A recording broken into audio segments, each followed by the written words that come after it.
حضرت زید بن عبداللہ اپنے باغ کو پانی دے رہے تھے تو کسی نے جا کے بتایا کہ حضور کا وصال ہو گیا۔ انہوں نے ایسے ہاتھ اٹھا لیے اور کہا اللہم اذہب بصری حتی لا ارى بعد حبیبی محمد احدا، اے اللہ مجھے اندھا کر دے، میری آنکھوں کی بینائی اچک لے۔ یہ آنکھیں رکھی اس لیے تھیں کہ تیرے محبوب کو دیکھتا تھا، اب حضور چلے گئے ہیں تو میں نے ان چراغوں کا کیا کرنا ہے۔ حضرت حسان بن ثابت نے جو اس وقت اشعار کہے، کہتے ہیں کاش کہ کوئی کالا سانپ مجھے ڈنگ مار جاتا اور میں دوسری سانس نہ لیتا۔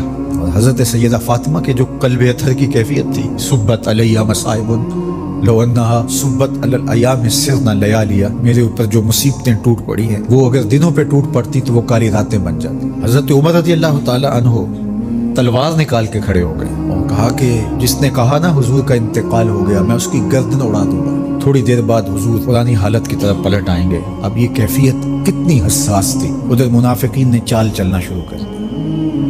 انہوں نے کہا حضور کے دم سے ساری رونقیں تھیں، اب وہ چلے گئے تو اب کس نے نمازیں پڑھنی ہیں، اب کس نے روزے رکھنے ہیں، اب کون جہاد پہ جائے گا؟ جب وہ ہی نہیں رہے تو ساری کہانی ختم ہو گئی۔ تو انہوں نے اس طرح سے چال چلنا شروع کر دی۔ اور حضرت عمر کہتے تھے کوئی بولے تو صحیح۔ کتنا نازک وقت تھا۔ اس وقت میں حضرت ابو بکر آئے رضی اللہ تعالیٰ عنہ، ان کا کلیجہ تو پھٹ رہا ہوگا، لیکن یہی موقع تھا حضور کے مشن کو، حضور کی فکر کو، حضور کے دیے ہوئے نظام کو سنبھالنے کا۔ اور اپنے جذبات کو کس طرح کنٹرول کیا ہوگا، اپنے آپ کو پوری طرح سنبھال کر کے لوگوں میں آئے اور دیکھا کہ لوگ جمع ہیں اور حضرت عمر رضی اللہ تعالیٰ عنہ غصے میں تلوار لہرا رہے ہیں۔ خبردار اگر کسی نے کہا کہ حضور کا انتقال ہو گیا تو آپ ایک اونچی جگہ پہ کھڑے ہوئے، لوگوں کو متوجہ کیا۔ حضرت صدیق اکبر رضی اللہ تعالیٰ عنہ کا اس وقت کا جو خطبہ ہے، اس نے اس وقت اسلام کو سنبھالا جب منافق بڑی باریک چال چل رہے تھے۔ اب حضرت ابو بکر آئے اور کھڑے ہوئے، کہا لوگو مجھے بتاؤ تم اللہ کی عبادت کرتے تھے یا رسول اللہ کی عبادت کرتے تھے؟ تو لوگوں نے کہا اللہ کی عبادت کرتے تھے۔ تو کہا اللہ آج بھی زندہ و موجود ہے، اللہ کل بھی زندہ و موجود ہے، وہ حی ہے لا یموت ہے۔ اللہ اکبر۔ پھر انہوں نے وہ آیت کریمہ پڑھی وما محمد الا رسول قد خلت من قبلہ الرسل، اور صحابہ فرماتے ہیں ہمیں لگا کہ جس طرح یہ نازل اسی وقت کے لیے ہوئی تھی۔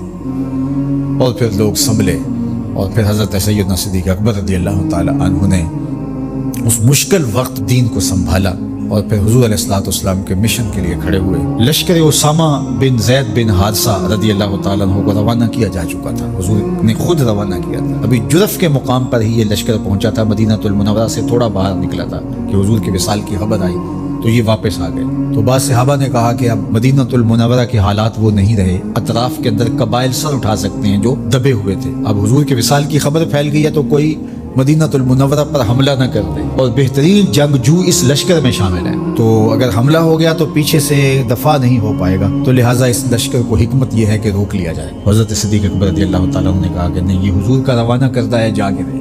بلکہ آپ نے تاریخی جملہ کہا کہ اگر مجھے یقین ہو کہ جنگلوں سے جانور آ کے ہمارے جسم کی بوٹیاں بھی نوچ کے کھا جائیں گے، یہ لشکر پھر بھی روانہ ہو۔ لوگوں نے حضرت عمر سے کہا کہ ضرور لشکر کو روانہ کریں، لیکن حضرت ابو بکر رضی اللہ تعالی عنہ سے اتنا کہیں کہ امیر لشکر کو معزول کر کے کوئی اور قریشی سردار بزرگ اس کا امیر بنا دیا جائے۔ 9 عمر لڑکا ہے، دوسرا غلام زادہ ہے، تو بڑے بڑے قریشی سردار اور جنگجو ان کی قیادت کو قبول کرنے سے انکار نہ کر دے۔ تو وہ گئے اور جا کے کہا کہ بڑے بزرگوں کی یہ رائے ہے کہ آپ ضرور لشکر کو روانہ کر دیجئے، لیکن اتنا کیجئے کہ امیر لشکر کو تبدیل کر دیجئے۔ حضرت صدیق اکبر کے چہرے پر جلال آ گیا اور آپ نے جو جملے کہے وہ اتنے سخت تھے، سقلت امک یبن خطاب، اے خطاب کے بیٹے تیری ماں تجھ کو روئے۔ استعملہ رسول اللہ وقد تامرنی ان اعزلہ، ان کو امیر لشکر اللہ کے رسول نے مقرر کیا ہے اور میں کون ہوتا ان کو معزول کر دوں؟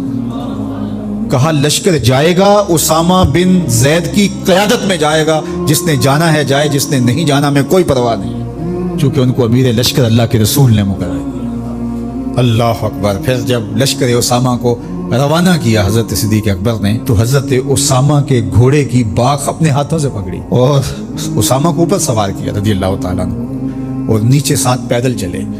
اللہ اکبر۔ اور ساتھ یہ کہتے جاتے تھے اسامہ تو وہ ہے جس کو میرے رسول نے مقرر کیا۔ اور پھر یہ لشکر کامیاب اور بامراد ہو کے لوٹا۔ تو یہ سیدنا صدیق اکبر